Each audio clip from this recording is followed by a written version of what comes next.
Baik, Ustaz izin bertanya, apabila di masa lalu pernah lalai dalam menjalankan solat, lupa ya beberapa kali, apakah wajib diganti ataukah cukup dengan bertaubat kepada Allah? Karena saya pernah mendengar tidak boleh melaksanakan solat sunnah sampai semua solat yang pernah ditinggalkan diganti. Tapi saya juga pernah mendengar cukup bertaubat kepada Allah dan berjanji tidak akan mengulangi lagi. Mohon bimbingannya Ustaz. Allah barik fi. Baik. Seorang yang pernah bermaksiat, apapun itu jenisnya, baik maksiatnya terkait dengan Allah, bermaksiat kepada Allah secara langsung, ya, contoh diminta untuk beribadah, solat itu kan bagian pokok kepatuhan kita, bukti keimanan kita kepada Allah. Quran surah ke-20 Taha ayat ke-14, ya, solat itu bagian pokok pembuktian iman kita kepada Allah. Innani anallahu la ilaha illa ana fa'budni wa aqimis salata li dzikri. Aku adalah Allah, tak ada Tuhan yang layak dipertuhankan disembah selain aku, kata Allah, maka sembah aku. Ya, bagaimana menyembahmu ya Allah? Wa aqimis salat, tunaikan salat. Ya, untuk mengingat aku, kata Allah. Quran surah ke-20 Taha ayat yang ke-14. Ada orang tak salat. Ya, tapi dia mengaku beriman. Atau dia menunda-nunda salat. Ya, atau salat semahunya. Ada orang puasa Daud, dia salat Daud. Puasa Daud tu dia puasa Senin, Selasa dia rehat. Ya, Rabu dia puasa, Kamis dia rehat. Tu puasa Daud. Ada ni orang solat Daud. Ya, subuh dia solat, zuhur tak. Asar dia solat, maghrib tak. Itu solat Daud. Itu tidak ada. Ya, dia melakukan itu, dia maksiat pada Allah. Maksiat dalam hal ibadah. Ada maksiat hakun adami, ya, maksiat yang terjadi dari anggota-anggota tubuh pada soalan-soalan yang memang dilarang oleh Allah. Ya, lisan cakap yang baik, dia bercakap tak baik, dia mencela orang lain. Padahal Allah mengatakan, ya ayyuhalladzina amanu la yaskhar qaumin qaum. Hai orang-orang beriman, jangan saling mencela. Quran surah 49 ayat 11, ya. Dia mencela, dia bermaksiat. Semua jenis maksiat ni, baik terkait hubungan dengan Allah ibadah atau terkait dengan interaksi sosial dalam kemanusiaan, muamalah, itu cara mengobatinya untuk kembali pada jalur yang benar. Cara pertama adalah dengan bertobat. Quran surah keempat An-Nisa ayat 17. Quran surah keempat An-Nisa ayat 17. Innamat taubatu 'ala Allahi lilladzina ya'maluna as-su'a bijahalatin thumma yatubuna min qarib. Sungguh taubat yang diterima oleh Allah itu subhanahu wa ta'ala, taubat yang diterima oleh Allah itu subhanahu wa ta'ala adalah taubat dari perbuatan buruk, su. Ya, perbuatan buruk, su itu perbuatan yang menyalahi ketentuan Allah. Ya, diminta memandang yang baik, dia pandang yang tak baik. Diminta solat, dia tak solat. Itu perbuatan buruk. Dan sumbernya dari nafsu yang digoda oleh setan. Jadi perbuatan su itu sumbernya dari nafsu yang diprovokasi oleh setan, digoda oleh setan, dikuasai oleh setan. Itu ada di Quran surah ke-12 Yusuf ayat 53. Wa ma ubarri'un nafsi innan nafsa la'ammaratun bis-su illa ma rahima rabbi. Kita tak mampu menganggap diri kita suci karena ada nafsu yang masih diprovokasi, digoda oleh setan.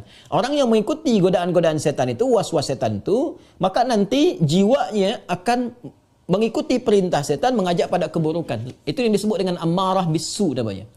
Ya, mata melihat yang buruk, su. Lisan cakap yang buruk, su. Telinga dengar yang buruk, su. Jamak dari su, sayyiat namanya. Bila banyak dikerjakan sayyiat. Allah itu punya sifat Rahman, punya sifat Rahim, yang tidak menginginkan hambanya pulang membawa maksiat. Kamu ini lahir bersih, bersih keadaannya, tampilannya bersih, tak ada dosa, tak ada keburukan, tak ada kotoran. Kenapa pulang kepada Allah jadi kotor? Kerana itu Allah tak berkehendak. Allah tidak berkehendak bila ada hamba satu pun pulang kepada Allah dalam keadaan maksiat, dalam keadaan kotor. Maka sepanjang dia hidup diberikan kesempatan untuk taubat. Taubat ini nanti yang berpeluang membersihkan kembali kotoran-kotoran dosa dan menyucikan jiwa-jiwa yang penuh dengan dosa-dosa. Ini taubat namanya. Nah, taubat itu nanti ada 3 turunan hukumnya. Ada 3. 1, mengakui kesalahan. Salah ini. Jadi kalau kita sadar, ya pernah salah, itu sudah sepertiga taubat. Dan itu mahal sekali. Hidayah Allah mahal sekali. Itu yang tak dipunyai oleh syaitan. Syaitan itu tak punya itu. Ya, karena sifat sombong, dia tahu Allah itu penerima taubat, tapi tak mahu taubat. Ketika diminta oleh Allah itu untuk taubat, diberikan isyarat tuh, dikonfirmasi, ditanya, "Ma mana'aka alla tasjud Ya, ma mana'aka alla tasjuda id amartuk. Kenapa kau tak mau sujud ketika aku perintahkan? Itu kan isyarat taubat. Ya, Quran surah ke-7 ayat 12. Ya, tapi dia tak mau taubat. Ya, tak mau taubat. Dia menjawab, ana khairum minhu, khalaqtani min narin wa khalaqtahu min tin. Aku lebih hebat. Nah, itu bahaya. Kesombongan itu bisa menutup seseorang untuk bertaubat kepada Allah. Itu bahaya sekali. Karena itu Allah mengharamkan kesombongan. Ya, karena sayangnya kepada hamba diharamkan kesombongan supaya masih berpeluang untuk taubat. Itu bezanya syaitan dengan manusia. Ingat ya? Manusia salah karena ada nafsu, tapi manusia taubat. Adam manusia diberi contoh oleh Allah, ya, supaya bisa diteruskan pada anak cucunya. Diberi contoh, Adam keliru. Lalu kemudian diberikan jalan taubat. Al-Baqarah ayat 37. Fatalaqqa Adamu min rabbih kalimatin fataba alaihi. Adam menerima talaqi ayat-ayat taubat. Ya, dia memohon kepada Allah, Rabbana zalamna anfusana wa illam taghfir lana wa tarhamna lanakunanna minal khasirin. Taubat, dia diterima taubatnya. Syaitan salah, diberi kesempatan taubat, dia tak taubat. Ya, jadi jangan ikuti jejak syaitan. Wala tattabi'u khutuwatis syaitan. Quran surah kedua ayat 168. Jangan ikuti langkah syaitan. Kita beda dengan syaitan, kita beda dengan syaitan. Manusia salah, manusia taubat. Syaitan salah, syaitan tak kenal taubat. Jadi kalau ada manusia bersalah, pernah berbuat salah, tak mau dia taubat, itu patut diduga. Boleh jadi sedang dikuasai oleh syaitan. Nah, jadi kalau ada pertanyaan, itu pertanyaan fitrah. Ya, saya pernah salah. Itu selalu ada fitrah itu. Ya, dua anak Adam yang pernah salah satunya bermaksiat itu dan berkehendak untuk membunuh membunuh anak Adam salah satunya. Ada kisah dua anak Adam itu di surah Al-Maidah, ya, ayat 27 itu, ya, sampai dengan 30, ya. Watlu alaihim bil haqqi watlu alaihim naba ibna adam bil haqqi id qaraba qurbanan fataqabbala min ahadihima wa lam yutaqabbal min al akhar. Muhammad SAW kisahkan, bacakan kepada umatmu, ya, tentang kisah dua anak Adam yang diperintahkan untuk berkorban. Yang satu berkorban baik, yang satu tidak. Ya, maka yang satu diterima, yang satu tidak. Maka yang kecewa ini dia merasa cemburu, ingin membunuh. Nah, ketika akan membunuh ini fatawat nafsu lahu nafsuhu, fatawat tawa itu artinya naik turun. Ya, jadi enggak ya, lakukan tidak ya. Nah, itu di fitrah kita itu selalu ada bagian fitrah yang mencegah berbuat maksiat. Ada yang sifatnya mencegah dari awal, ada yang sifatnya menyesali. Ya, menyesali itu sambil mencela. Kenapa tadi saya harus marah nih sama anak nih? Kenapa tadi saya harus mencela dia? Kenapa tadi harus saya cemberut? Kenapa tadi saya harus berkata yang kasar? Padahal saya bisa berkata yang lembut. Nah, itu ada penyesalan yang kedua sambil mencela diri. Nah, bagian yang kedua ini setelah tak mampu mencegah, dia menyesali, disebut lawam namanya. Sifatnya lawamah. Ya, makanya ada yang dikenal dengan nafsul lawamah. Diri, jiwa yang mencela. Kenapa melakukan itu? Nanti puncaknya terjadi di akhirat, saat kembali, saat hari kiamat. Ya, banyak orang menyesal, kenapa dulu tak begini? Kenapa dulu harus begitu? Nah, itu ada di surah Al-Qiyamah, surah ke-75, ayat yang kedua. La uqsimu biyaumil qiyamah, wa la uqsimu bin nafsil lawamah. Ya, aku bersumpah, kata Allah, ya, ada di jiwa-jiwa itu sebetulnya yang menyesali perbuatan buruk itu kenapa terjadi. Nah, taubat itu karena harus membuktikan kesungguhan untuk berubah, itu harus menyentuh kepada jiwa yang terdalam tadi. Karena itu harus ada unsur pengakuan, yang kedua unsur penyesalan. Unsur pengakuan itu secara fitrah akan muncul dengan sendirinya. Karena itu kalau keluar dia di pernyataan, itu Masya Allah, itu sudah hidayah Allah yang sudah masuk ke dalam jiwa. Jangan tinggalkan. Cepat ambil. Ya, siapapun pelaku maksiat akan ada bersitan, sekelebat dalam jiwanya itu berpikir, apa aku harus selalu begini gitu. Ya, mungkinkah aku berubah? Nah, kalau ada hal semacam itu sudah hidayah. Ya, kalau ada orang banyak berbuat maksiat pun kita sekelilingnya itu kita mendoakan, malam-malam kita sujud minta pada Allah supaya diberikan hidayah. Jangan-jangan dia itu ditempatkan jadi tetangga kerabat kita, berkehidupan dengan kita supaya memang kita bisa mendoakan dia. Ya, bukan mengutukinya, mencelaknya, tidak. Mungkin supaya dengan adanya kita ini dia bisa melihat jadi wasilah hidayah dari Allah Subhanahu wa taala. Jadi pertanyaan semacam ini itu sudah sepertiga bagian dari karunia Allah. Selanjutnya apa? Sesali itu. Jadi mengakui, nah ini sudah disampaikan. Kedua, menyesali. Menyesali itu sudah bagian perwujudan, ya, supaya kita bisa mengendalikan nafsul lawamah tadi, supaya tidak dibawa ke akhirat. Ya, jadi dengan menyesali itu nanti digugurkan oleh Allah hal-hal terkaitnya sehingga lapang hati kita. Ciri orang taubat itu, ya, kalau dia sudah bertobat mendekat kepada Allah, yang pertama diberikan oleh Allah kelapangan hatinya, ada ketenangan. Ya, yang tidak bisa dirasakan, Ya, dengan bandingan-bandingan materi. Tak sama dengan ketika diberi materi dunia. Dikasih wang, ya, senang, bahagia, lapang. Dikasih kereta, bahasa Malaysia kereta, mobil, ya, atau fasilitas lain, senang, lapang. Taubat itu punya ciri sendiri. Tak sama dengan kebahagiaan itu. Ya, dia ada menghunjam ke kedalaman hati itu, ada ketenangan, ya, ada kelapangan. Jadi begitu kita sujud, ya kan? Kemudian kita minta ampun, mengakui, menyesali, air mata keluar, getaran itu yang menggerakkan jiwa. Nah, itu sudah menyentuh kepada hati. Ya. Jadi ulama dahulu mengajarkan taubat itu sampai hatinya tersentuh. Ya, bukan taubat yang di lisan saja, saya taubat ya Allah, taubat ya Allah. Ya, taubat itu mesti mampu melapangkan hati, jiwanya mesti tersentuh. Keadaan hati yang lapang, yang tersentuh, sehingga menjadikan cawan hatinya terbuka, siap menerima perubahan, itu disebut nasuha namanya. Nasuha. Ya, karena itu pernah dengar nasihat. Saya mau minta nasihat dari Ustadz. Nasihat. Nasihat itu dari kata nasoha. Sesuatu yang melapangkan. Karena kalau kita dengar nasihat, hati kita lebih lapang. Anda punya masalah, konsultasi, diberikan jawaban, hati lapang. Itu nasihat namanya. Ya, seakar dengan kata nasoha. Nasoha yansohu. Sifat keadaannya disebut nasuha. Karena itu kita mendengar ada ungkapan, istilah, bahkan diambil dari ayat-ayat yang sampai kepada kita, taubat nasuha. Ya kan? Taubat apa? Nasuha. Taubat yang mampu melapangkan hati. Caranya bagaimana? Mengakui, menyesali. Penyesalan itu harus langsung bisa menyentuh kepada jiwa. Ya, karena itu ada ulama mengajarkan istighfar sekian kali supaya jiwanya tersentuh, bangun di malam hari, ya kan? Yang ketiga, di bagian terakhir, membuktikan perubahan dari hasil taubat itu. Membuktikan perubahan dari hasil taubat itu dengan beramal soleh. Dengan beramal soleh. Jadi kalau saya bisa ilustrasikan seperti ini. Bismillah. Ini salah. Perbuatannya disebut dengan su. Ya, dengan segala turunannya. Mata salah, telinga salah, lisan salah sampai ke kaki, itu perbuatan su. Jamaknya sayyiat. Ya, tadi Quran surah ke-4 An-Nisa ayat 17 yang menggunakan su. 18-nya sayyiat.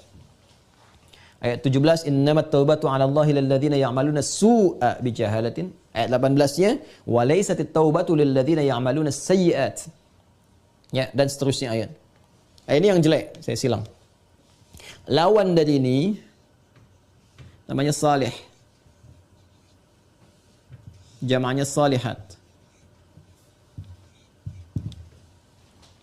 Wal 'asr innal insana lafi khusr illa alladhina amanu wa 'amilus salihat. Ya, man amana wa 'amila amalan salihah. Ini tunggal, ini bentuk jamaknya. Taubat adalah jembatan yang mengalihkan perbuatan buruk ini kepada amal saleh ke sini. Tadi diawali dengan mengakui, ya Allah, salah nih. Nah, biasanya Allah bantu dengan hidayah, ada pengakuan itu. Ya, ada pengakuan dalam diri kita, mengakui kita berdosa, mengakui kita keliru, kan? Diberi jalan oleh Allah, diberikan sentuhan. Nah, ini anugerah yang pertama nih. Karena itu kalau ada diberikan ini, tadi saya katakan itu sepertiga dari anugerah. Sambut dengan penyesalan, menyesali. Menyesal ini tak hanya mengatakan, kita cakap, kita katakan saya menyesal ya Allah, tak. Sampai merasakan di hati itu kelapangan. Itu yang disebut nasuha. Taubat nasuha, taubat yang melapangkan kepada jiwa, kepada hati. Ya, sampai merasa tenang, enak, kan? Mampu membezakan antara ini keliru, ini benar, kan? Kita menyesal, air mata keluar. Makanya Nabi pernah menyampaikan dalam kondisi seseorang itu, Masya Allah, kan? Dia dalam keadaan sunyi, sendiri, lalu menetes air matanya karena merasa berdosa, ya. Menyesal dia, menetes air mata dalam kesendirian karena merasakan penyesalan dari dosa. Seketika Allah turunkan ampunan untuknya. Ya, itu banyak riwayat-riwayat yang sahih. Yang ketiga, membuktikan keberhasilan dari taubat ini dengan merubah ini yang su, yang sayyiat jadi salih, salihat. Mengganti perbuatan buruk yang salah itu dengan amal yang saleh. Apa kaitan dengan pertanyaan tadi dari saudari kita yang dari Australia tadi? Ya, kaitannya adalah ini bentuknya seperti apa? Apakah harus sama dengan jenis kesalahan yang dilakukan atau berbeda? Yang penting amal soleh saja. Karena ayat-ayat Quran yang mengiringi ini sifatnya memberikan kata umum. Ya, faman taba wa aslaha. Siapa yang tobat wa aslaha. Kemudian dia memperbaiki diri. Aslaha itu kan berubah menjadi soleh. Aslaha yuslihu. Aslaha. Itu banyak ayat di Al-Quran tuh. Man taba wa aslaha. Taba wa aslaha. Dia tobat lalu dia buktikan ingin berubah jadi soleh. Memperbaiki diri. Ya, karena katanya masih umum sifatnya, karena itu terbuka untuk bisa mengerjakan berbagai hal. Yang penting ada pembuktian. Jadi yang dituntut dari taubat itu sifatnya pembuktian saya berubah. Ya, pembuktian saya berubah. Itu intinya. Ya, jadi ketika sampai di level kedua ini pun ampunan turun. Tapi untuk membuktikan bahwa kita sudah meraih ampunan itu, kita buktikan dengan merubah diri. Berubah dari sini, bertransformasi, berpindah ke sini. Bagaimana caranya? Buktikan. Disinilah kemudian para ulama membimbing kita. Ya, ada pendapat misalnya yang mengatakan kalau jenis yang ditinggalkan perbuatan sayyiatnya atau maksiatnya, ya terkait dengan ibadah kepada Allah, pernah meninggalkan salat, kan? Maka bagaimana cara memperbaikinya? Ganti, perbaiki salat ini. Ya. Dari yang pernah kemudian ditinggalkan, maka ada yang berpendapat dengan qadha salat ketika ingat, dikiaskan. Ya, maka di waktu-waktu tertentu, ya, saat yang bersamaan, misal setelah salat zuhur ditunaikan, zuhur selesai ditunaikan, ya, maka yang lain ada salat sunnah, dia mencoba untuk mengganti dahulu yang terdahulu, yang pernah dia rasakan tertinggal, dia niatkan untuk mengganti. Ya, ini di mazhab Syafi'i sangat populer. Ya, maka dia salat kemudian untuk dia niatkan mengganti yang terdahulu. Begitu masuk kemudian waktu maghrib, ba'da maghrib orang sholat sunnah, dia mencoba mengganti yang terdahulu lagi. Ini satu pendapat di antara sekian ragam. Ya. Ada kedua yang berpendapat, tak dibatasi dengan sholat ini saja. Ketika dia tobat, diterima tobatnya, diampuni. Kalau sudah ampun, turun, ampunan Allah turun, diampuni, ya gugur yang kemarin itu, selesai. Tinggal dia buktikan memperbaiki. Bagaimana cara memperbaikinya? Ya, sesuai dengan keadaan dia yang baru. Kalau dia sudah kerjakan sholat zuhur, ya sudah, selesai sholatnya. Mengganti yang dulu-dulu, perbanyak amalan yang lainnya dengan sholat sunnah. Dia kejar qabliyah zuhurnya, dia kejar ba'diyah zuhurnya, untuk membuktikan kepada Allah bahwa dia telah sungguh-sungguh berubah. Ya, ini hanya ragam saja bagaimana kita kemudian bisa memilih di antara ini, dan semua punya jalurnya yang dapat dipertanggungjawabkan secara syariat. Ya, jadi dipersilahkan, Anda nyamannya mau yang mana yang dikerjakan, tapi hanya ingin menunjukkan ini ada perubahan dalam diri kita. Jadi boleh Anda perbanyak amalan-amalan sunnah, ya, ada yang berpendapat ambil karena umum sifatnya, tidak ada spesifik menekankan kepada Anda ya harus mengganti yang terdahulu misalnya dengan kerjakan yang fardu lagi, nggak ada yang spesifik begitu. Karena itu tafsirannya luas. Ya, kaidah berkata sepanjang umum tidak ada takhsis, maka jangan ditaksis. Jangan dikhususkan pada amalan tertentu. Jadi ambil yang paling ringan. Ya, kalau misalnya Anda ingin coba ganti dengan mengganti menggunakan yang sunnah, silahkan, babnya luas. Perbanyak ibadah sunnahnya, bangun malam tahajud, buktikan dalam kebaikan dan seterusnya. Dan semoga dengan itu Allah Subhanahu wa taala ya memberikan ampunan kepada kita sampai kita kembali kepada Allah dalam kebaikan. Ini babnya. Jadi prinsipnya sebetulnya bukan persoalan apakah ganti menggunakan fardunya lagi atau cukupkan dengan yang sunnah saja. Bukan itu persoalannya. Persoalannya sejatinya adalah bagaimana kita membuktikan kepada Allah kita berubah. Dan babnya luas. Ya. Jadi kalau Anda kemudian ingin memperbanyak yang sunnah, silahkan. Perbanyak sunnahnya, tunjukkan merubah. Sedangkan yang kemarin sudah kita mohonkan kepada Allah, minta diampuni, terampuni. Ya, Allah berikan kepada kita diampuni dan seterusnya. Ya, jadi kalau Anda ingin pilih kemudian untuk mengulang kembali, dikiaskan sholat di saat ingatnya. Ya, orang lupa saat ingatnya, pada waktu ingatnya dia itu sholat. Ya, orang tertidur bangun, saat bangunnya dia itu sholat. Misalnya ada orang tidur dari subuh, kemudian dari sebelum subuh dia tidur, bangun-bangun, dia jam 10 misalnya kan. Ya, baru ingat dia belum sholat subuh. Maka saat ingatnya itu, dia kemudian menunaikan sholatnya. Nah, ini dikiaskan kepada keadaan seperti itu, ya, kemudian dia tunaikan.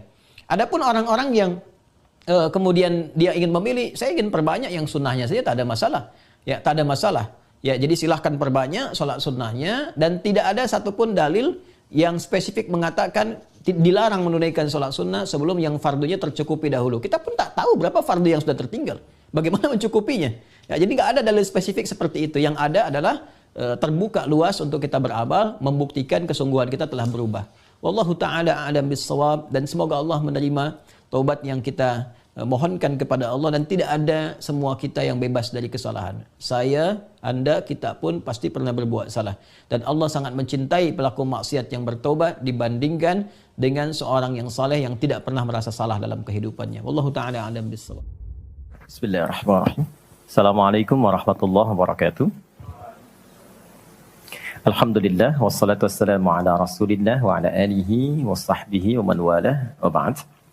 Saudara-saudariku, semoga hari ini kita diberikan kekuatan, kesehatan, dan ridha Allah Subhanahu wa Ta'ala dalam menjalani kehidupan, sehingga semua bukan hanya berjalan lancar, tapi juga diberkahi oleh Allah Subhanahu wa Ta'ala. Ciri aktivitas yang berkah itu muaranya manfaat. Lisan bertutur beraktivitas. Bagaimana lisan yang disukai oleh Allah? Maka kata-katanya melahirkan manfaat. Kata-katanya keluar baik.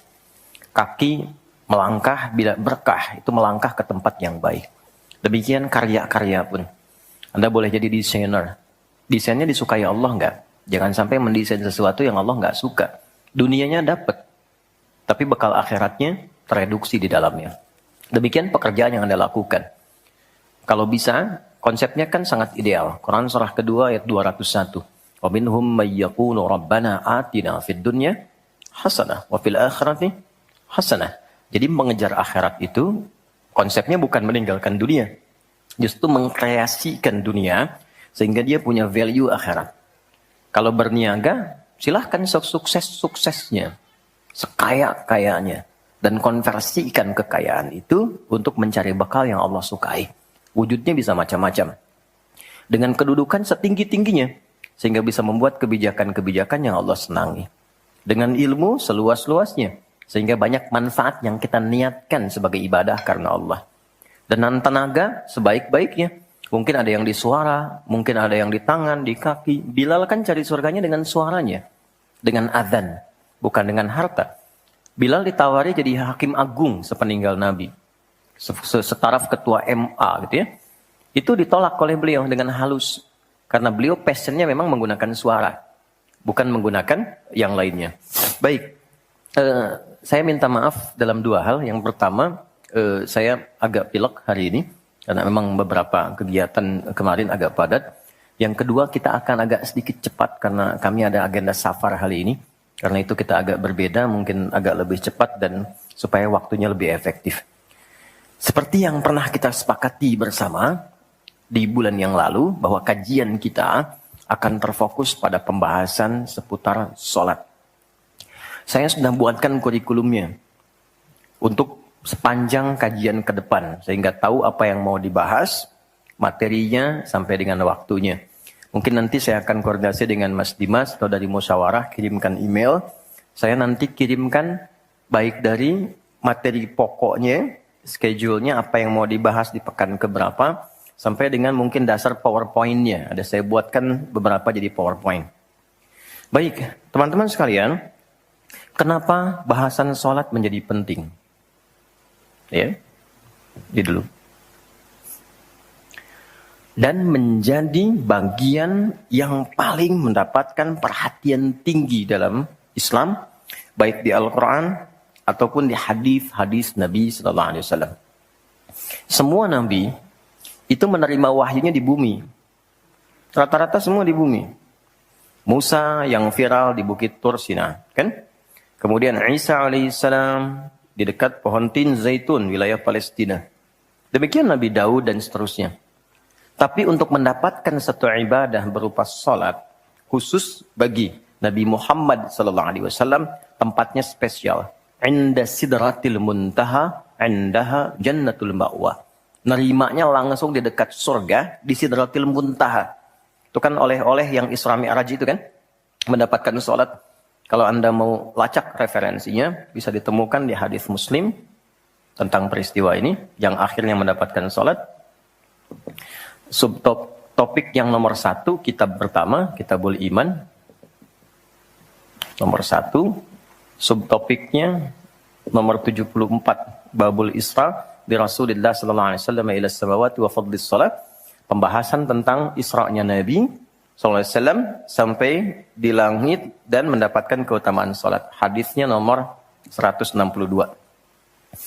Riwayatnya Imam Muslim. Imam Muslim menerima dari Syaiban bin Zarukh. Syaiban bin Zarukh menerima dari Hamad bin Salamah. Hamad bin Salamah menerima dari Thabit al-Bunani. Thabit al-Bunani menerima dari Anas bin Malik radhiyallahu taala anhu. Beliau menerima dari Nabi sallallahu alaihi wasallam. Lengkap, rinci, peristiwa singkatnya mendapatkan salat. Dan salat menjadi pokok penentu amalan lain. Jadi kalau benar salatnya, benar hajinya. Benar salatnya, benar zakatnya. Benar salatnya, benar interaksi dengan Qur'annya. Dan benar salatnya, itu pasti baik hisabnya. Maka turun hadis spesifik yang banyak dihafal oleh para ahli hadis, jadi pegangan hidup sampai akhirat. Inna awwala ma yuhasabu bihi al-'abdu yawmal qiyamati as-shalah. Amal pertama yang akan dihisab di hari kiamat adalah salatnya. Idza salahat salaha sa'iru amali. Kalau baik-baik semua amalnya, indikasinya dari salat. Wa idza fasadat fasada sa'iru amali. Kalau salatnya enggak bagus, pasti ada pengaruh ke amalan lain. Dan itu sangat menentukan.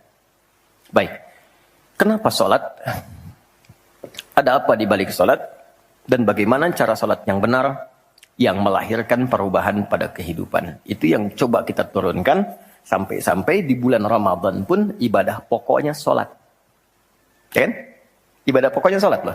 Sampai Nabi mengatakan, Man qama Ramadana imanan wahtisaban, ghufira lahu ma taqaddama min dhanbi. Spesial untuk Ramadan, orang yang sholatnya benar, khusus di Ramadan, di malam harinya, yang kita kenal dengan tarawih, kalau benar sholatnya, dan ada getaran pada jiwanya, lalu dia berdoa spesifik, maka yang pertama Allah berikan mengampuni semua dosa yang pernah ia kerjakan selama hidupnya. Dan itu nggak main-main. Artinya merubah dia menjadi lebih baik. Itu salat. Karena itu kenapa ada tambahan di Ramadan spesifik untuk meningkatkan salat tarawih. Berarti ada sesuatu yang sangat penting. Yuk kita mulai. Pertama kita akan bahas dari segi nama. Ya? Kedua, kita akan bahas dari segi fungsi atau hikmah atau manfaat. Baru kemudian yang ketiga, kita masuk kepada persoalan teknis penunaiannya. Baik bacaan, cara, makna. Kita belajar dari mulai menunaikan, bacaannya apa, maksud dari itu apa. Ya. Baik, kita mulai cepat. Salat. Apa itu salat?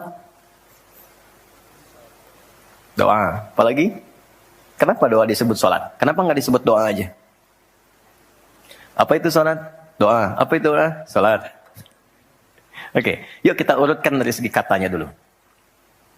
As-salah, kurang lebih begini. Nanti ada versinya, ada yang pakai waw, itu ujungnya nanti kembali ke alif. Ini ya. Teman-teman, salat itu seakar dengan kata silah. Silatun.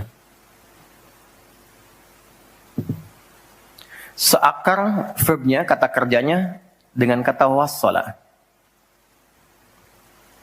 Wusul. Silah dalam bahasa Arab artinya sesuatu yang terhubung kuat. Sehingga dengan erat dan kuatnya ini sulit dilepaskan. Pernah dengar silaturahmi? Ya kan? Kenapa disebut dengan silaturahmi? Karena ada hubungan perhatian kasih yang dalam, sehingga dimanapun dia masih tersambung untuk memperhatikan. Jadi silaturahmi itu bukan begini, bukan Anda kumpul, menyapa di teman yang hadir. Itu bukan silaturahim. Anda menyapa orangnya ada, wajar, orangnya masih ada. Tapi ketika Anda pulang, Anda mendoakan, dan support pada kebaikan, itulah silah namanya. Nah, hubungan yang melatih kita supaya terus terhubung dengan Allah, sehingga tak terpisahkan pengawasan Allah kepada kita, perlindungan Allah kepada kita, pemberian Allah kepada kita di setiap waktu dan tempat dimanapun, itu dinamakan dengan sholat namanya. Karena itu, ciri keberhasilan orang yang sholat, yang pertama pertama kali didapatkan adanya konektivitas dengan Allah. Sampai dia koneksinya ke Allah. Karena itu disebut wusul. Kenapa secara fikih dinamakan dengan doa? Karena saat berdoa kan terkoneksi dengan Allah. Ya kan? Nah, doa yang terkoneksi secara formal kepada Allah itu disebut dengan sholat. Quran surah keempat. Dalilnya An-Nisa ayat 103. Quran surah 4 ayat 103. Paling kanan agak sedikit ke atas tuh di mushaf standar. فَإِذَا قَضَيْتُمُ الصَّلَاةَ Maka jika Anda telah tuntas mengerjakan salat, فَاذْكُرُوا اللَّهَ Maka cirinya, dia akan cepat terkoneksi kepada Allah. Itu pengertian hikmahnya.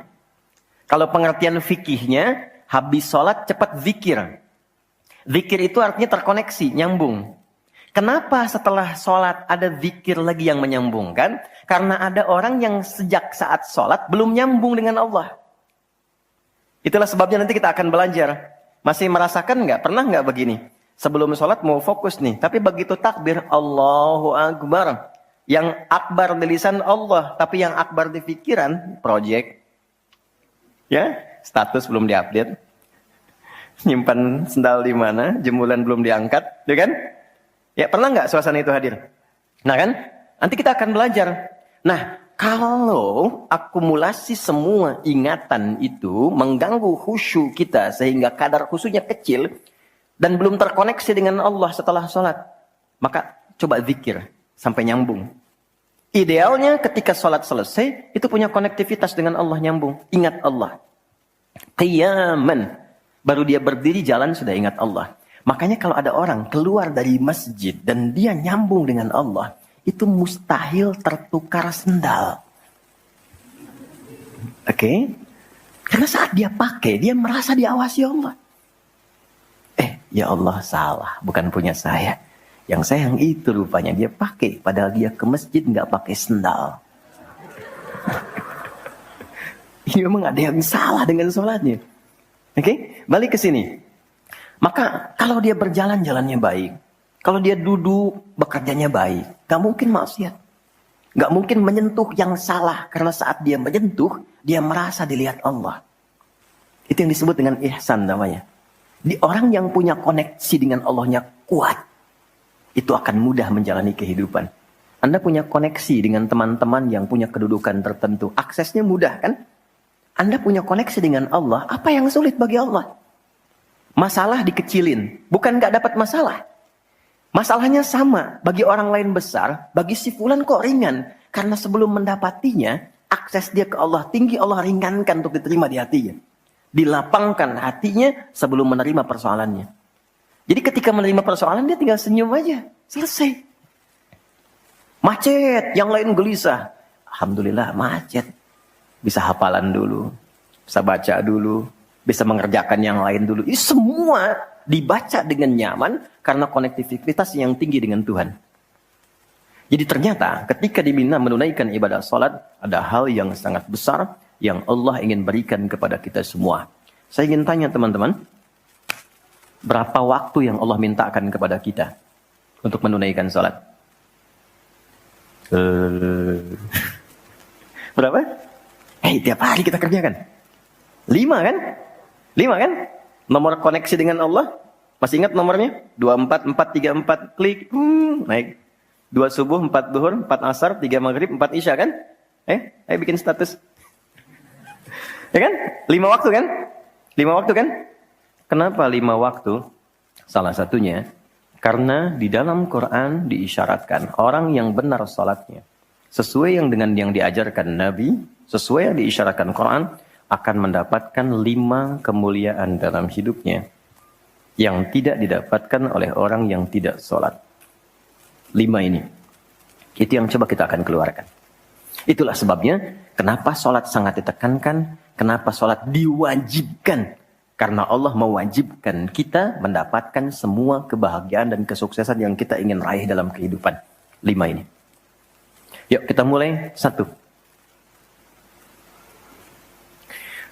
Izinkan saya memulai dari sini supaya kita punya motivasi untuk menunaikan sholat. Jadi kalau nggak tahu yang 5 ini, cara pandangnya kepada sholat jadi beban. Baru aja sujud, dasar lagi. Baru maghrib, udah isya lagi. Ya kan? Nah, ayo isya. Tadi kan udah mau maghrib. Kan? Pernah merasakan itu? Karena cara pandangnya menilai sholat sebagai beban. Padahal ketika Allah wajibkan, itu cara mewajibkannya bukan sebagai beban. Sebagai motivasi yang mengantarkan pada keindahan. Satu, kita cepat. Quran, surah ke-20 di ayat yang ke-14. Tafsirnya Quran surah 13 ayat 28. Satu paket. Kita pakai Quran hadis aja ya, biar nggak bisa didebat. Oke, Quran surah ke-20 ayat 14. Innani anallahu la ilaha illa ana fa'budni wa aqimis salata lidzikri. Sayalah Allah, kata Allah. La ilaha illa ana. Gak ada Tuhan yang layak dipertuhankan kecuali saya. Ini kalau kita belajar ngaji tentang tauhid, ya, belajar mengaji tentang dasar keyakinan, akidah. Ini ayat yang paling real, yang paling mudah dipahami, yang paling kuat pengakuannya. Saya coba mengumpulkan koleksi beberapa kitab-kitab yang disucikan. Saya kumpulkan. Nggak ada satupun kecuali di Quran yang tegas mengatakan, Tuhannya langsung mengatakan, tidak mewakili perwakilan. Sayalah Allah, satu-satunya yang dipertuhankan, sembah saya. Coba di Quran. Kita simpan ini dalam bab tauhid, sekarang kita teruskan. Bagaimana cara menyembahmu ya Allah? Fa'budni wa aqimis sholata lidzikri. Tunaikan sholat. Ya, sebagai pembuktian penyembahan kepadaku. Lidzikri, untuk mengoneksikan dirimu denganku. Satu, sholat adalah pembuktian sebagai hamba. Pembuktian iman. Pelan-pelan. Yang pertama, teman-teman sekalian, ketika Allah menerangkan fungsi sholat yang pertama untuk membangun konektivitas yang kuat dengan Allah, itu ternyata dasarnya bukan materi, bukan kedudukan, tapi penghambaan. Supaya engkau membuktikan diri engkau itu hambaku, sembahku, lewat sholat. Jadi kalau ada orang yang mengatakan, Tuhanmu siapa? Allah, tapi dia nggak mau sholat, itu kata Nabi belum sempurna kebertuhanannya kepada Allah. Ya, al-farqu bainal mu'min wal kafir tarku sholat, kata Nabi. Perbedaan orang yang mengaku beriman dengan yang belum beriman dilihat dari sholatnya. Jadi kalau dia sudah menunaikan sholat, itu pembuktian keimanannya kepada Allah, kebertuhanannya. Jadi kalau ada orang mengaku muslim, dia belum menunaikan sholat, maka dipertanyakan keimanannya. Karena itulah kemudian, kata sholat disebut juga di Al-Quran dengan kata iman. Buka Quran surah kedua, ayat 143, lihat di pertengahan. Wa ma kana Allahu liyudhi'a imanakum. Jika ada hamba siapapun menunaikan salat, aku enggak akan sia-siakan salat yang dilakukan dengan imannya itu. Maksudnya apa? Akan dibalas, diberikan perhatian sesuai dengan kadar salatnya. Disebut dengan iman. Dan yang paling dahsyat, ketika seseorang salat menghamba, kan gerakannya ruku, sujud, menghamba kan? Maka naik statusnya dari sekedar manusia biasa menjadi abdun. Teman-teman, ini rahasia besarnya. Perintahnya, fa'budni, yang kita baca, iyyaka na'budu, asal katanya dari kata abada, orangnya abdun, jamannya ibad. Dan tidak pernah disebutkan dalam Quran kata abdun, kecuali untuk mengangkat derajat hamba di hadapan Allah. Contoh. Nabi Muhammad ketika peristiwa Isra dan Mi'raj dipanggilnya dengan nama apa? Quran surah 17 ayat 1. Subhanalladzi asra bi'abdihi. Tidak disebut nabi, tidak disebut rasul, tapi abdun. Nabi Sulaiman ketika diberikan kekuasaan besar, punya kedudukan yang hebat sampai menundukkan awan. Ya, sebelum Songgohan punya awan kinton, Nabi Sulaiman sudah punya duluan. Suzuka Yatanabe tahun 96 kan, bikin komiknya. Saya nggak terlalu baca itu atau tonton, tapi saya tahu. Itu awan ditundukkan, angin bolak-balik. ketika mendapatkan kedudukan itu, sifat yang disebutkan abdun, bukan nabi. Bukan rasul. Quran surah 38 ayat 30. Wa wahabna li Dawuda Sulaiman ni'mal abdu. Oke, Nabi Zakaria alaihissalam ketika akan diangkat statusnya dari suami menjadi ayah. Dan sudah berharap tinggi. Dikabulkan, naik status, diberikan anugerah, disebutnya dengan abdun.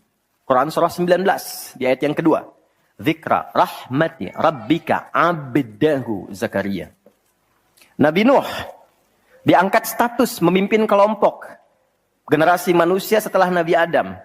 Naik ke kapal, jadi pemimpin besar. Begitu diangkat, yang disebut statusnya abdun. Quran surah 17 ayat 3. Innahu kana abdan syakura. Kenapa disebutkan abdun? Abdun itu sifat penghambaan. Semakin tinggi ibadahnya, semakin tinggi pendekatannya ke Allah, semakin diangkat. Jadi dengan Allah itu karena Allah Khalik, kita makhluk. Laisa kamitslihi syai', enggak sama sifatnya. Jadi kalau ke Allah itu jangan terlalu ngangkat. Kalau tinggi direndahkan, kalau rendah ditinggikan. Karena itu kenapa saat sholat kita merendah supaya ditinggikan. Itu poinnya. Jelas ya? Itulah sebabnya kenapa Nabi dijamin surga, turun surah Al-Kautsar itu. Satu-satunya Nabi yang sebelum wafat turun surganya. Rasulullah. Dengan turunnya surah Al-Kautsar. Kenapa? Salah satunya karena ibadahnya. Coba lihat. Kesaksian Sayyidah Aisyah itu di Al-Bukhari nomor hadis 1147. Kedatangan tabi'in namanya Abu Salamah bin Abdurrahman. Tanya bagaimana sholat malamnya Nabi. Kata Sayyidah Aisyah. Jangan ditanya panjang dan khusyuknya. Panjang dan bagusnya. Beliau memang sholatnya 4 rakaat di awal. Tapi jangan tanya panjang dan bagusnya. Beberapa sahabat dulu pernah pengen tahu, penasaran. Diikuti sholat di belakang Nabi. Ternyata rakaat pertamanya. Dikira Al-Baqarah 100 ayat. Akan ruku. Ternyata disambungkan ke 286 ayat sampai selesai. Dikira setelah selesai akan ruku. Ternyata Alif Lam Mim lagi. Ali Imran sampai selesai. 200 ayat. Dikira ternyata setelah la'alakum tuflihun 200 ayat Ali Imran akan ruku. Nyambung An-Nisa 176 ayat. Baru kemudian ruku setelah 5 juz 4 halaman. Ruku. Besoknya orang-orang ini nggak ikutan lagi. Udah. Lain memang levelnya. Salam. Tersentuh kaki Nabi itu dengan tangan Sayyidah Aisyah. Ini menunjukkan sederhana kehidupannya. Bayangkan kan, suami sholat, istri tidur, nyentuh bagian kaki. Kira-kira tidurnya, alasnya di mana tuh? Nabi besar loh, ahli surga, hebat, pemimpin besar. Kehidupan demikian. Tapi kalau sedang beramal, kaya. Sodakoh, kaya. Sholat, kaya. Kakinya bengkak. Kata Sayyidah Aisyah, kenapa begini ya Rasulullah? Alam takun madmuna, alam takun ma'sumah. Engkau kan dijamin surga, surahnya sudah turun. Engkau dijaga dari kesalahan maksum. Jawabannya ringan sekali. Afala akunu abdan syakura, abdun. Apa enggak boleh aku menjadi hamba yang bersyukur? Ternyata syukur itu kalau dulu para nabi itu pakai ibadah. Jadi kalau dapat nikmat nih teman-teman, ini rahasia hari ini ya. Di antara kita saja ya. Sekarang saya nggak bagi di yang lain nih, cuma di sini nih. Ya. Para nabi itu, kalau mereka dapat nikmat apapun, itu yang dilakukan syukur. Dan syukurnya lewat ibadah. Contoh, biasa kan suka hadir ulang tahun ya. Masuk ulang tahun kesekian. Nabi tiba-tiba hari Senin puasa. Ditanya oleh sahabat, ya Rasulullah kenapa puasa? Kata Nabi, ini hari lahirku.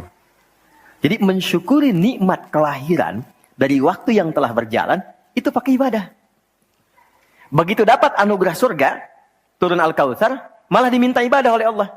Inna a'tainakal. Setelah itu apa? Fasolli li rabbika. Tingkatkan sholat, tambahkan amal lewat harta.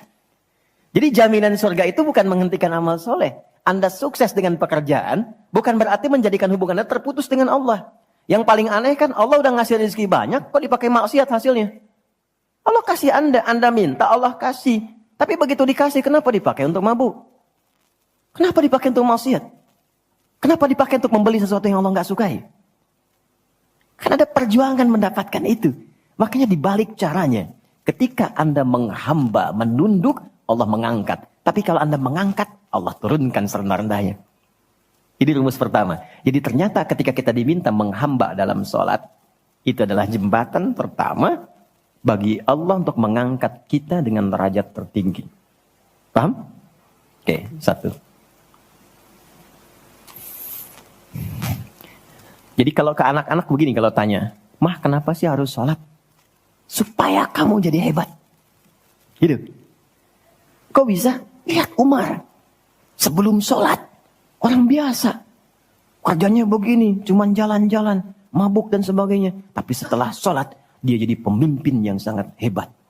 Dia hafal sekian bahasa. Dia dirikan sekolah-sekolah. Pemikirannya hebat, tangguh orangnya. Di mana-mana dikagumi. Itu. Kalau ada karyawan Anda bertanya, kenapa Pak harus sholat? Supaya kita makin sukses proyeknya. Makin banyak omsetnya. Coba lihat Abdurrahman bin Auf. Bukankah sebelum dia sholat dia kaya tapi biasa, malah hilang kekayaannya. Tapi setelah dia sholat dan dia praktekkan makna-makna dalam sholat, meningkat level kekayaannya sampai yang ketiga tertinggi. Dari kaya banget, kebangetan kayanya. Kapaknya terbuat dari emas kan? Abdurrahman bin Auf. Itu setelah sholat. Itu viral sekali kisahnya. Ya, jadi ini bagian pertama. Jadi ketika ada panggilan hayya 'alas shalah, atas sejak Allahu Akbar, rasakan panggilan itu ingin mengangkat derajat kita. Jadi kalau panggilan sholat itu dipahami sebagai hanya tuntutan ibadah, nanti jadi beban. Allahu Akbar, masih ngantuk ya Allah. Tapi ketika Anda sudah merencanakan, kan malamnya kita bikin kurikulum, kan kegiatan kita tuh nyambung. Malamnya istighfar, menyiapkan kurikulum untuk besok. Istighfar itu mengoreksi yang belum bagus apa hari sebelumnya. Katanya pengen ke surga, surganya Firdaus, tapi sholatnya masih bolong-bolong. Baca Quran belum maksimal, sedekah belum ada. Kita koreksi besok direncanakan. Saya pengen sholat di tempat ini. Besoknya saya akan misalnya mengerjakan ini, capaiannya ini. Bikin kurikulum A sampai Z. Begitu kita bangun tidur, dipanggil. Allahu Akbar, Allahu Akbar. Yang kita siapkan itu tadi, rencana. Dibawa menghadap Allah, minta kemudahan, minta perlindungan, minta pengangkatan. Makanya kenapa sholatnya disebut subuh dari kata asbah. Sesuatu yang sudah siap dengan rencana. Wasubhi idza tanaffas. Quran surah 81 ayat 18. Di orang Islam itu bangun dari tidur, dia sudah punya rencana yang mau dia siapkan ke depan apa. Jadi nggak ada ceritanya ke depan bingung. Jam 7 mau kerjakan apa, 9 ada di mana. Rencana itu dibawa menghadap Allah. Dalam sholatlah kita mintakan kemudahan. Itulah pengantar pengangkat derajat. Jadi ketika azan berbunyi kalimatnya Allahu Akbar, Allahu Akbar. Ini peluang saya. Jelas? Halo, jelas? Alhamdulillah. 2, masih di sini. 2. Wa aqimis salata lidzikri, tunaikan salat untuk mengingatku. Apa manfaat zikir? Apa manfaat zikir? Kembali ke Quran surah 13 ayat 28. Ala bidzikrillahi tatmainnul qulub. Yakin, ala itu harful ikhbar wa taukid. Huruf yang berfungsi menginformasikan dan menegaskan. Kata Allah, yakinkan pada jiwamu. Semakin banyak engkau berzikir, dampaknya semakin tenang hatimu. Jadi kalau sedang gelisah, zikir, bukan update status. Ingat ya? Karena mengupdate status, mencurahkan pada media sosial, tidak menghilangkan kegelisahan. Dan tidak menyelesaikan masalah. Bintaro macet ya. Apa dengan dibuat macet selesai? Tidak. Nggak nyangka ya dia seperti itu. Nyangka. Ketika ada orang mengatakan nggak nyangka, sedang nyangka dia tuh. Dan tidak selesai masalahnya. Apa kata Quran? Jika Anda sedang gelisah, optimalkan zikir. Apa itu zikir? Semua jenis kegiatan yang menyambungkan kita dengan Allah. Misal, doa. Doa itu di Quran disebut zikir. Quran surah 7 ayat 205. Wadhkur rabbaka fi nafsika tadarruan wa khifatan wa dunal jahri minal qaul. Kalau Anda sedang gelisah banyak persoalan, alih-alih mengeluh, angkat tanganmu minta kepadaku. Bukankah saat berdoa menjadi semakin tenang? Solusi belum datang, tapi hati lebih tenang kan? Dan jiwa yang tenang itu melahirkan pemikiran yang gemilang. Hasil yang cemerlang. Jadi begitu kita lebih tenang, lebih mudah menanti solusi. Anak belum pulang, doa.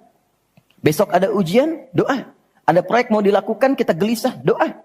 Itu fitrah. Quran itu disebut zikir. Quran surah ke-15 ayat 9. Inna nahnu nazzalna dzikra wa inna lahu lahafizun. Kalau sedang gelisah, masalahnya kompleks, ambil wudu, ambil mushaf, buka. Itu baru pegang mushaf, baru buka. Dampaknya ke hati itu kuat. Begitu Anda baca dengan suasana yang tenang, nyaman ke jiwa. Yang paling dahsyat kadang-kadang dibuka, mushafnya acak, keluar ayatnya sesuai dengan masalah kita. Tuh. Itu Quran. Ya. Apalagi kalimat thayyibah. Subhanallah, alhamdulillah, Allahu akbar, masya Allah, astagfirullah. Itu zikir. Quran surah 4 ayat 103. Fa idza qadaytumus salata fadhkurullaha. Makanya ketika Anda mendapatkan nikmat, alhamdulillah, hati lebih tenang. Tidak menggunakan nikmat dengan hal-hal yang tidak positif. Ada sesuatu, astagfirullah. Ada keluhan, ya Allah. Lebih tenang. Akumulasi semua bentuk zikir itu ada dalam salat. Di salat ada subhanallah? Ada. Ya. Di salat ada alhamdulillah? Ada. Di salat ada Allahu akbar? Dibuka dengan takbir. Di salat ada Quran? Ada. Al-Fatihah, Quran. Kita salat baca Quran. Apa lagi? Apakah di salat kita kemudian membaca kalimat thayyibah? Baca. Berdoa? Iya, isinya semua doa. Maka ketika semua jenis zikir dikumpulkan, itu berubah menjadi salat. Dan kalau satu zikir saja membuat tenang, apalagi salat. Makanya salat itu jangankan ibadahnya, tempatnya saja bikin tenang. Coba teman-teman, ikhwan ya. Anda ada masalah nih di kantor, mampir ke masjid. Itu buka pintu masjid baru masuk, udah tenang. Enak. Makanya saya sering katakan, sering share dengan beberapa kawan, Anda kalau sedang kerja, coba pulangnya jangan langsung ke rumah. Mampir ke masjid dulu. Yang terdekat ya dengan rumah. Yang terdekat. Mampir ke masjid, sholat 2 rakaat. Di situ sampaikan, ya Allah, aku telah berikhtiar seperti apa yang telah Engkau perintahkan. Dan aku bertawakal akan rezeki yang telah Engkau tetapkan. Itu begitu Anda selesai berdoa pulang, yang dibawa ke rumah aura masjid bukan aura kantor. Dan istri anak-anak di rumah mendapatkan ketenangan yang sempurna. Jadi nerima antum itu nerima dalam keadaan yang penuh dengan ketenangan. Jadi ketika menyambut anak, ayah, papa, papi, buya, antumnya tuh udah enak nerimanya. Coba kalau nggak percaya, rasakan itu. Ke masjid itu beda. Dibanding rumah sendiri, rumah Allah lebih tenang kan? Itu baru tempatnya. Dan puncaknya Ka'bah. Yang menjadi kiblat. Itu ada di Quran, surah kedua, ayat 125. Wa idh ja'alnal baita mathabatan linnasi wa amna. Dan pelajari, pahami, renungi. Ketika aku tetapkan dengan keagunganku, Ka'bah pusat ibadah yang menenangkan. Sebanyak apapun Anda punya kesulitan, depan Ka'bah itu ngalir air mata, tenang aja. Gitu. Pancarannya masjid. Ya. Masya Allah ya. Nah, amalannya sholat. Jadi ambil suasana itu, bawa ke dalam diri kita untuk menghasilkan apa yang kita harapkan. Yang kedua, di intinya kalau sedang tidak tenang, gelisah, ada persoalan, atau bahkan ya, untuk menentukan satu urusan. Kalau Anda bingung, merasa ada saingan yang tidak sehat, merasa ada orang-orang yang mungkin mengganggu, lakukan sholat sebelum berangkat. Tahu Imam Al-Bukhari ya? Beliau menulis Sahih Al-Bukhari kan? Itu sebelum menulis setiap satu hadis, sholat 2 rakaat. Kalau tenang, baru dituliskan. Tidak tenang, beliau sholat kembali. Ditulis di Masjidil Haram, diselesaikan di Masjid Nabawi. Itulah sholat. Makanya semua nabi yang pernah bertugas di bumi, itu sholat. Dan kita yang paling sempurna caranya. Nabi Isa, Yesus, sholat. Quran surah 19 ayat 31 sampai 33-nya. Wa ausani bis shalah. Allah mewasiatkan padaku untuk salat. Nabi Zakaria salat. Quran surah ketiga ayat 39. Fanadatul malaikatu wa huwa qa'imun yusalli fil mihrab. Salat. Nabi Ismail, kakek Nabi ke-29, bahkan meminta keluarganya disiplin salat. Quran surah 19 Maryam ayat 55. Wa kana ya'muru ahlahu bis shalah. Jadi kalau kita urutkan dari awal sampai ke Nabi Muhammad SAW, atau kita tarik mundur dari Nabi Muhammad ke Nabi Adam AS, tidak ada satupun nabi yang bertugas di bumi kecuali mereka salat. Muhammad SAW bin Abdullah bin Abdul Muttalib bin Hashim bin Abdul Manaf bin Qusay bin Murrah bin Kilab bin Ka'ab bin Ghalib bin Fihir bin Malik bin Nadar bin Kinana bin Khuzaimah bin Mudrika bin Ilyas bin Nizar bin Mudar bin Ma'ad bin Adnan bin Adi bin Adri bin Muqawwam bin Nahur bin Ya'rab bin Yasjub bin Ismail alaihissalam bin Nabit bin Ismail alaihissalam bin Ibrahim alaihissalam bin Adhar atau bin Nahur bin Abir bin Kinan bin Arfakhshad bin Sam bin Nuh alaihissalam bin Mihlail bin Matushala bin Kinan bin Anwas bin Tith bin Adam alaihissalam. Semua tersambung. Ayo ulangi. Semua sholat. Oke? 3. Quran surah 29 ayat 45. Salat bila dikerjakan dengan benar akan merubah pelakunya menjadi lebih baik. Secara singkatnya, salat mendidik kita menjadi pribadi yang baik. Nah, sumber keburukan itu yang menjadi lawan dari baik itu ada 2. Jadi kalau ada orang yang tidak baik, anak yang kurang baik, ayah yang kurang baik, ibu yang kurang baik, itu artinya ada satu dari 2 ini yang melekat pada dirinya. Satu disebut dengan fahsya.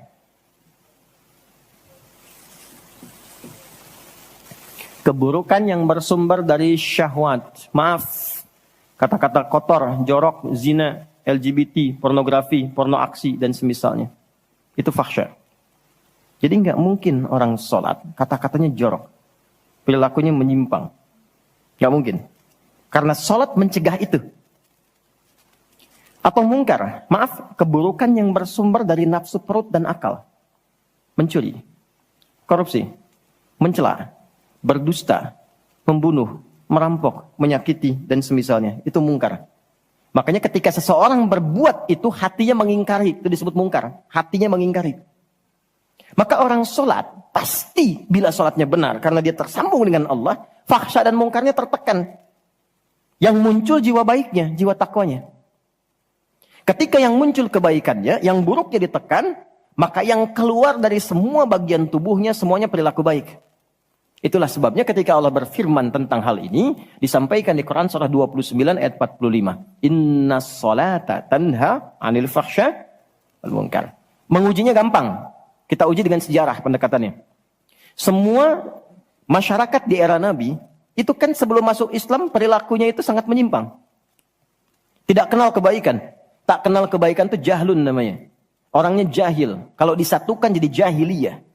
Gak kenal kebaikan. Ya, maaf, yang mencuri banyak, zina khatam. Ya, perilaku menyimpang banyak. Disebutnya jahiliyah.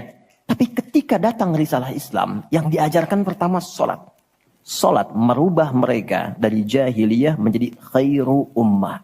Kalau ada yang paling jujur itu, yang paling dermawan itu, yang paling baik itu, paling disiplin itu. Kok bisa salat ditunaikan bisa merubah seseorang jadi lebih baik? Ada sesuatu dalam salatnya. Itu yang nanti kita akan pelajari. Itulah sebabnya kenapa anak-anak dari kecil usia 7 tahun khususnya yang diajarkan sholat. Masih ingat hadisnya? Ya, saat anak berusia 7 tahun ajarkan sholat. 10 tahun dia masih malas, beri pelajaran yang membuat dia mengerti. Bukan berarti harus memukul ya. Kalau di Arab adatnya begitu, itu biasa. Doroba itu memberi pelajaran maksudnya. Kurangi uang jajannya, berikan pelajaran yang baik kepada dia supaya mengerti kenapa mesti sholat. Kenapa dari usia 7 tahun? Supaya anak itu tumbuh jadi baik. Itu maksudnya. Cuma anak sekarang advance. Gen Z yang sekarang itu sebelum sholatnya sempurna, TK sudah manasik ya. Enggak apa-apa sih, cuma ini maksimal kalau yang kedua ya. Oke, 4, saya cepat karena waktu kita terbatas. 4. Sholat bila dikabulkan, bila dilakukan dengan benar. Saya ulangi, sholat bila dilakukan dengan benar. Sesuai isyarat petunjuk Al-Quran dan contoh yang disampaikan Nabi, maka bisa mempercepat terkabulnya doa. Oke? Mempercepat terkabulnya doa. Itulah kenapa secara bahasa sholat disebut doa, Kalau benar mengoneksikan diri kita dengan Allah sang pengabul doa, koneksinya cepat, sinyalnya kuat, itu nggak ada sekat, menggoncang arus, langsung dikabulkan. Dan nggak ada jeda. Oke, Quran langsung, surah ketiga, ayat 38 sampai 39. Surah 3 Ali Imran, ayat 38 sampai 39. Kita belajar dari kisahnya Nabi Zakaria alaihi salam. Contoh kecil sekali. Secara singkat sudah berumah tangga, sudah sekian lama, rambut sudah memutih, fisiknya sudah letih, itu dilukiskan di surah Maryam nanti, ayat 1 sampai 9 kita dapati. Istri divonis secara medis, nggak mungkin punya keturunan. Secara medis loh, sudah menopause dan maaf, mandul. Secara medis nggak mungkin, secara klinis nggak mungkin. Tapi ini yang paling hebat. Jika manusia, catat ini baik-baik ya, jika manusia sudah menyimpulkan nggak bisa, itu tanda langsung dari Allah supaya menengadahkan permohonan langsung kepada Allah tanpa campur tangan makhluk. Karena Allah ingin mengabulkan apa yang Anda minta secara langsung, bukan lewat campur tangan makhluk. Baca itu. Dan pahami untuk tidak putus ikhtiar. Jadi kalau rahmat Allah itu jangan dibawa dengan putus asa. La taqnatu min rahmatillah. Jangan pernah putus asa. Jadi jangan ada bahasa begini, ya nggak mungkin, ya nggak bisa. Jangan diambil. Begitu orang mengatakan nggak mungkin, itu tanda dari Allah. Allah ingin memberikan langsung tanpa campur tangan manusia. Maka apa yang dilakukan Nabi Zakaria? Beliau kemudian sholat di mihrabnya Maryam. Ini saya sedikit bahas tentang mihrab, sedikit saja. Quran surah 3 dulu, di ayat 37. Di paling kiri sebelah bawah, pojok di mushaf standar. Secara singkat saja, mihrab itu satu tempat yang fungsinya mempercepat terkabulnya doa dan mendatangkan rezeki dari sisi yang tidak diduga. Awas, kita bicara keimanan ya. Dan di situ dipertaruhkan. Mihrab ini tidak harus lebar dan luas.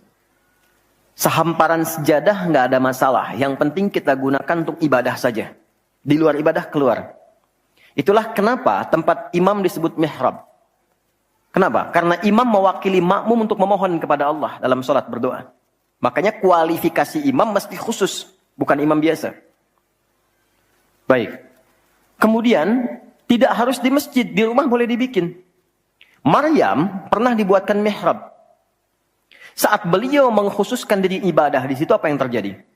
Fataqabbalaha rabbuha biqabulin hasanin wa ambataha nabatan hasanan wa kaffalaha Zakaria. كلما دخل عليها زكريا المحراب وجد عندها رزقا قال يا مريم أنى لك هذا قالت هو من عند الله إن الله يرزق من يشاء بغير حساب. Ini poinnya.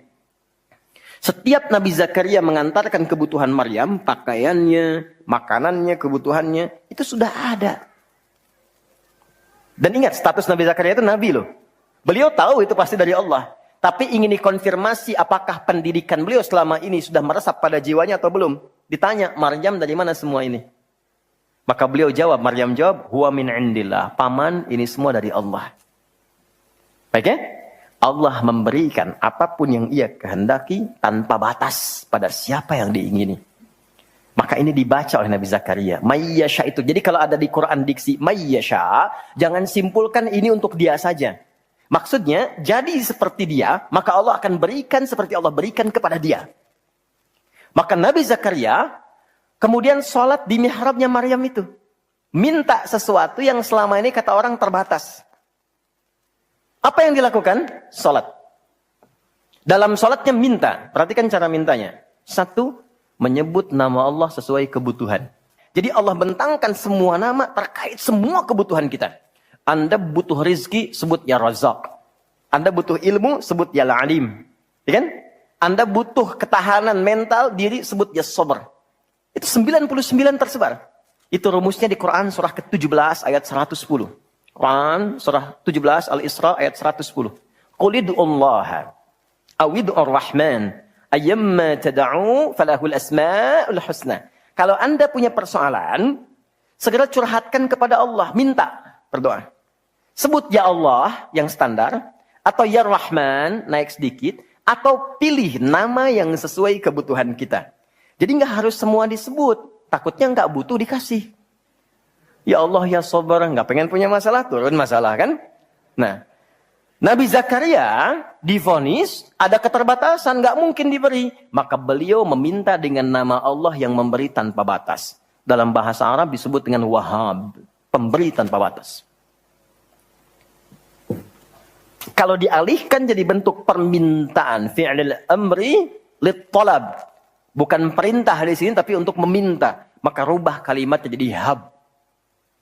Kalau untuk pribadi, habli.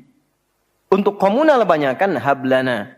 Karena ini kasusnya pribadi, maka di ayat 38 beliau meminta. Hunalika di mihrabnya Maryam. Da'a Zakaria Rabbah. Berdoalah Nabi Zakaria kepada Allah Rabbnya. Perhatikan. Qala Rabbi habli. Min ladunka dzurriyyatan thayyibah. Innaka sami'ud du'a. Ini fikih doa yang penting dipelajari. Ya Allah. Jadi kalau terjemah bebasnya begini. Mereka mengatakan, aku nggak mungkin punya keturunan. Maka aku memohon darimu saja yang tidak punya batas dalam pemberian. Mereka katakan aku nggak mungkin. Maka aku mohon kepadamu yang tidak punya batas dalam pemberian. Innaka sami'ud du'a. Sungguh engkau pasti mendengar doaku. Kalau kepada yang maha mendengar tidak terkabul juga, kepada siapa lagi aku mesti memohon?